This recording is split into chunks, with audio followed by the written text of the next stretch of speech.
Team India మాజీ captain Mahindra Singh ధోనీని మాజీ head coach commentator Ravi Shastri దొంగతో పోల్చాడు. ధోనీ వికెట్ కీపింగ్ నైపుణ్యాన్ని కొనియాడుతూ పిక్ పాకెటర్ అనే పదాన్ని ఉపయోగించాడు. జేబు దొంగ కంటే ధోనీ చేతులు వేగంగా ఉంటాయని ప్రశంసించాడు. ధోనీని అంతర్జాతీయ cricket council hall of fame లో చేర్చింది. ఈ సందర్భంగా జరిగిన కార్యక్రమంలో రవి శాస్త్రి మాట్లాడుతూ ధోనీపై ప్రశంసల జల్లు కురిపించాడు.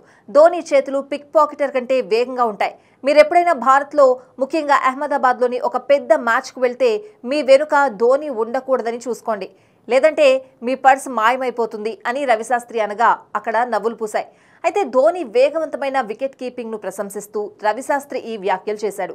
ధోనీ తన కెరియర్లో మెరుపు వేగంతో ఎన్నో స్టంపౌట్స్, రన్అట్స్ చేశాడు. ధోనీ ప్రతికూల పరిస్థితుల్లోనూ ధైర్యంగా ఉంటాడని రవిశాస్త్రి కొనియాడాడు. ధోనీ 0 కౌట్ అయినా, ప్రపంచ కప్ గెలిచినా, సెంచరీ కొట్టినా, డబుల్ సెంచరీ సాధించినా ఒకేలా ఉంటాడు.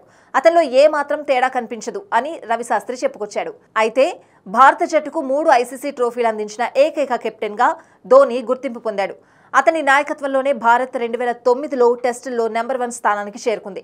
ఆ అసాధారణ విజయాలు, వికెట్ కీపర్గా అతని అద్భుతమైన ప్రతిభకు గుర్తింపుగా ఐసీసీ అతన్ని హాల్ ఆఫ్ ఫేమ్ లో చేర్చింది.